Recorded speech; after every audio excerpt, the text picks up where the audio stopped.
ယခုကျွန်တော်တင်ဆက်နေစဉ်ကာလမှာပဲအစ္စရေးကနေပြီးတော့အီရန်ကိုဒုံးကျည်နဲ့ပစ်လွတ်တိုက်ခိုက်နေတာဖြစ်ပါတယ်အီရန်ရဲ့ကောင်းကင်မှာပောက်ကွဲမှုတွေနဲ့ပြည့်နှက်နေပြီးတော့အီရန်ရဲ့ဒီတဟီရန်ရဲ့မြို့ထဲမှာလည်းပောက်ကွဲမှုတွေစက်တိုက်ကိုဖြစ်ပွားနေတာဖြစ်ပါတယ်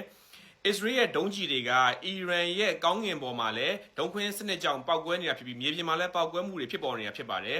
အစ္စရေးကအီရန်ကိုလက်ဦးမှုရယူတဲ့အနေနဲ့စတင်ပြီးတော့တိုက်ခိုက်လိုက်တာဖြစ်ပါတယ်ပြီးခဲ့တဲ့ရက်တွေကလည်းအမေရိကန်ကနေပြီးတော့အီရန်ကိုသတိပေးထားတာဖြစ်ပါတယ်ဟိုမို့စီရဲ့လက်ကြားမှာပါရှန်ပင်လယ်ကွေ့မှာအမေရိကန်ရဲ့လေယာဉ်တင်သင်္ဘောတွေနောက်ပြီးတော့ဒီမြေထဲပင်လယ်ထဲမှာလည်းအမေရိကန်ရဲ့လေယာဉ်တင်သင်္ဘောတွေဟာလည်းရောက်ရှိနေပြီဖြစ်ပါတယ်အီရန်ခေါင်းဆောင်အာယာတိုလာအလီခိုမေနီကနေပြီးတော့ပြောထားပါတယ်ဒီလေယာဉ်တင်သင်္ဘောတွေဆိုက်ရောက်လာတာလည်းဟုတ်တယ်တဲ့အဲ့ဒီလေယာဉ်တင်သင်္ဘောတွေဟာလည်းမနစ်မြုပ်နိုင်စရာအကြောင်းတော့မရှိပါဘူးဆိုပြီးတော့အီရန်မှာလည်းဒုံးကျည်နဲ့ပြန်လည်ပစ်ခတ်တိုက်ခိုက်မယ်ဆိုတဲ့ပုံစံမျိုးနဲ့ပြန်လည်ပြောကြားလိုက်တာလည်းဖြစ်ပါတယ်ခုချိန်မှာအယာတိုလာအလီခါမနီဟာအစ္စလာမစ်နိုင်ငံရဲ့ခေါင်းဆောင်ဖြစ်ပါတယ်သူဟာလည်းသူ့ကိုစက်ခံမဲ့သူတွေလည်းရွေးချယ်ထားပြီးသားဖြစ်တယ်လို့ပြောပါတယ်တဘောကတော့သူ့ကိုယ်သူလည်းပြင်ဆင်ထားဖြစ်ပါတယ်အယာတိုလာအလီခါမနီဟာလည်းအမတန်မှအသက်အရွယ်ကြီးမြင့်နေပြီလည်းဖြစ်ပါတယ်ဆိုတော့အီရန်နဲ့အစ္စရေးဟာတရားဝင်စစ်ဖြစ်နေပြီဆိုတော့ကမ္ဘာမှာနောက်ဆက်တွဲဘာတွေဖြစ်ပေါ်လာမလဲအီရန်ဟာကမ္ဘာပေါ်မှာအင်အားကြီးတဲ့နိုင်ငံတစ်နိုင်ငံဖြစ်ပါတယ်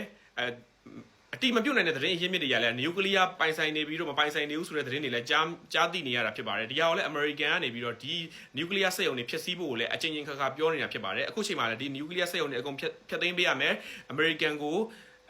နဲ့ညှိနှိုင်းမှုမှာလည်းအမေရိကန်ကတောင်းဆိုထားတဲ့အချက်တွေကိုလည်းတဟီရန်ကညင်းဆိုထားတာဖြစ်ပါတယ်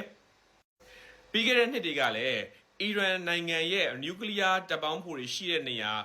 လို့ထင်ရတဲ့နေရာတွေကိုအမေရိကန်ကဘုံကျဲတိုက်ခိုက်ခဲ့ပြီးဖြစ်ပါတယ်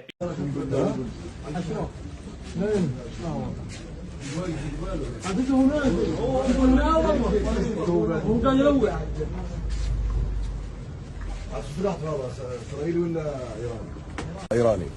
لا إيراني لا ပြီးတော့အဲ့နှစ်တပြန်နှစ်တွေကလည်းဒီဆီးရီးယားစစ်ပွဲကာလတွေမှာလည်းအီရန်ဗိုလ်ချုပ်ကြီးဆိုလမာနီကိုဒုံးကျည်နဲ့ပစ်ခတ်တိုက်ခိုက်လိုက်တဲ့အတွက်ကြောင့်မလို့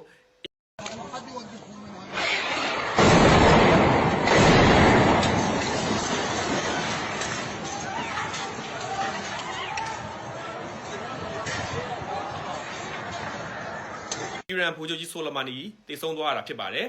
ပြီးခဲ့တဲ့လပိုင်းတွင်းမှာအီရန်နိုင်ငံမှာစူပူအုံကြွမှုတွေနဲ့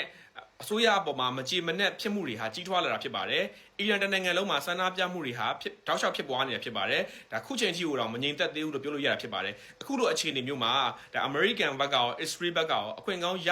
ရနေတဲ့အခြေအနေမျိုးဖြစ်ပါတယ်ဘာကြောင့်လဲဆိုရင်ဒီအီရန်မှာရှိတဲ့ပြည်သူတွေနဲ့ဒီအစ္စလာမစ်အစိုးရအဖွဲ့ကြားထဲမှာဒါမညီမညွတ်ဖြစ်နေတဲ့အခြေအနေတစ်ခုမှာ